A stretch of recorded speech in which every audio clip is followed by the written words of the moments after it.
Oh hi, thanks for checking in. I'm still a piece of garbage. Selamlar dostlarım. Bugün nasılsınız? Benim keyfim yerinde. İngilizce ödevimi sonunda submit ettim. Netflix'te platformu izledim. Çünkü herkes bunun hakkında konuşuyordu ve ben esprileri anlayamıyordum. Başlıktan anladığınız üzere bugün ilk videolarımı izleyeceğim. Bilmeyenler için ben böyle kendi hayatımla ilgili alakasız videolar koymadan önce sevdiğim oyunlarla ilgili alakasız içerikler paylaşıyordum. Aslında alakasız demek çok doğru olmaz çünkü o zaman yaptığım işi bayağı ciddiye alıyordum. Ciddi halim nasılmış birazdan göreceğiz. Liseye başlayacağım sene sanırım böyle bu format çok popüler. İşte oyun yorumlama, işte haydi oynayalım serileri falan. Ben de böyle bir sürü video izleyip kendimi bunu yapabileceğime inandırmışım. Şimdi ilk izleyeceğimiz videoyu galiba 10 defa falan çekmem gerekmişti. Seste problem var, görüntüde problem var. Zaten ben videoda da çok gerginim.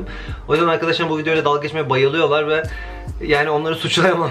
Hazır mısınız? Herkese merhaba. Hayır ya bana. Özür dilerim. Harry Potter'ı çok severim ben. Belli oluyor. Ama bu oyunu oynamak bir türlü kısmet olmadı yani. Oynayamadım. Öyle başladı yani. Hadi o zaman falan. Bu tarz bağlaçları işte söz öbeklerini kullanmayı çok seviyorum. Peki o zaman. Hadi bakalım. İlerlet. Biraz ilerlet. Bir şeyler yapın diyecektim. Enerjim o kadar düşük ki. Tamam doğru. O kadar ruhsuzum ki, o kadar enerjim yok ki sanki beni zorluyorlar video çekmeye. Böyle şey yapıyorum. Ne bileyim. Evet şimdi buraya geldik. Hiçbir işe yaramıyorlar. Sadece yanımdalar. Kapıları falan açıyorlarmış. Allah'ım. Niye şaşırdım ki? Az önce de olmuş. Bence de niye şaşırdın ki gerçekten? 29 dakika boyunca kitapta gözlüklü falan. Oyunun böyle istediğim gibi olmadığından bahsediyorum bu arada. Yani cisimlenir. Ay yeter bu kadar, ben bunu daha fazla izlemem. Şimdi suratımı göstermiyorum o zamanlar. Zaten tombik bir ergenim ve insanlar beni böyle suratım için, görünüşüm için değil de mükemmel oyun yorumlamam için takip etsin istiyorum. Şimdi göstereceğim şeyi çoğunuz görmedi. Hiç görmediğinize yemin edebilirim. Ama bir dakika, silmiş miyim? Silmiş olamam. Arkadaşlar 7 sene falan oldu ve benden hala link istiyorsunuz. Bende link falan yok. Allah aşkına lütfen artık link atar mısın? Yazmayın. Abi burada bir yerde olması lazım bakın.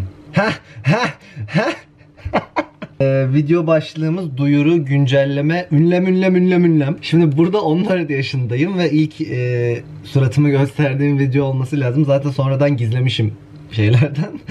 Ama hadi izleyelim bakalım ne oluyor. Merhaba.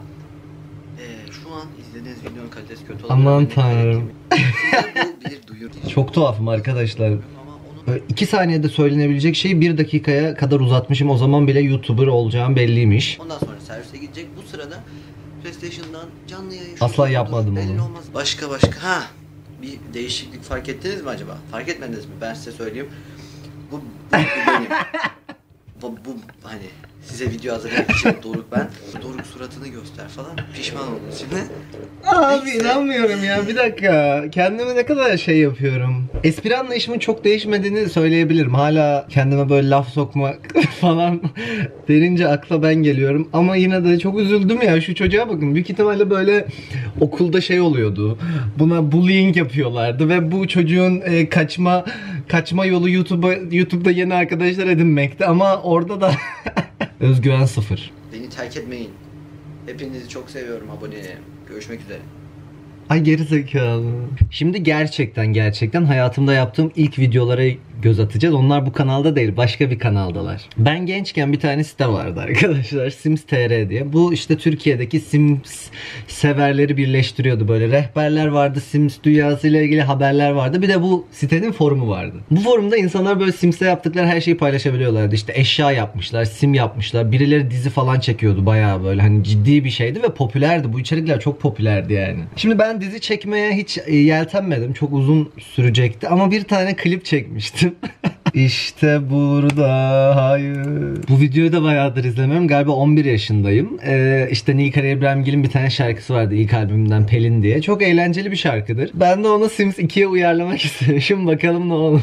Movie Maker girişi bu arada bu. Movie Maker. Bak. Bazen birini seçer. Biz pas deriz söz Pelin'e geçer. Simleri falan ben yapmıştım, böyle kendimle gurur duyuyorum. Hareketler birbirine uyuyor diye. Buluşuruz Pelin'in vakti yok. Bu Pelin, anlamadıysanız söyleyeyim. Ve burada tek başına dans ediyor falan. Abi çok boş zamanım varmış. Bununla çok uğraşmıştım. Bir dakika, bununla çok uğraşmıştım. Böyle bir tane arazi açmıştım. Oraya bir tane butik yerleştirmiştim. Kıyafetler şey yapıyordum. Sonra bir baktım abi ben hiç mor kıyafet indirmemişim custom content olarak. O yüzden böyle oyunun kendisiyle gelip iğrenç bir kıyafeti giydirmek zorunda kalmıştım kızlara ve sonuç bu yani. Bak öpüşüyorlar falan. Pelin aşırı mutlu. Bu kızın başında felaketler geliyor. Ha bak ama bak bu güzel. Bu neden güzel biliyor musunuz? Bakın kelime oyunu yapmışım. Kimse beni çekmez, hani laf etsem şey yapsam kimse beni dinlemez. Pelin'i çeker ama nasıl çeker? Pelin'in fotoğrafını çeker, anladınız mı? Bak Pelin'e. Şarkı güzeldir, gidip dinleyin Spotify'da. Bir sürü animasyon şeyi indirmiştim. Bütün hareketler birbirine otursun diye. Bazen. Bunu da özellikle şey yaptım. Birini seçen yapıyor ya. Abi video, şu an bu video benim kahkahalarım sadece. Şuymuş dünyada bulunmaz. Arkadaki kız güneşten yanmış. Pelin'e güler.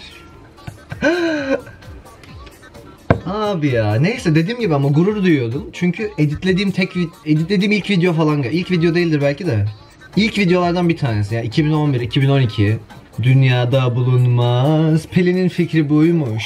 Pelin'le yarışılmaz. Bak Pelin'e. Ya şimdi hepsi birlikte dans etmeye başladılar. Niye böyle? Tam bir klip çünkü böyle. Anladınız mı? Doruk 230, evet bakın 2012'ymiş. Beni Sims'lere üyeliğiniz var mıydı geçmişte? Varsa belki beni hatırlarsınız. Ya bakın profesyonellik budur işte. Wow, çok güzel bir video oldu. Ben çok eğlendim, çok cringe oldum özellikle şeylere. Buna çok cringe olmadım ya. İster istemez böyle bir ufak bir gurur duyuyorum. Çünkü yani fena bir video değil ama Harry Potter ve Ölüm Yadigarları 2 videom bence olmaması gereken bir şeydi. Bu dünyaya gelmemiş olması gerekiyordu. Bunca zamandır benim yanımda olan abonelerime buradan öpücükler yolluyorum. Zor zamanlar atlattık. Neyse galiba evet bu kadar. İzlediğiniz için teşekkür ederim. Beğendiyseniz beğenin ve benden oyun linki istemeyi bırakın. Kendinize çok iyi bakın. Başka videoda görüşmek üzere. Bay bay.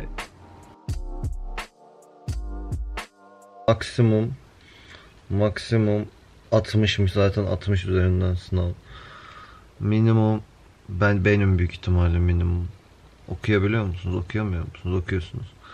Şimdi benim notuma bakalım. Standart deviation'da 14'müş. Fuck.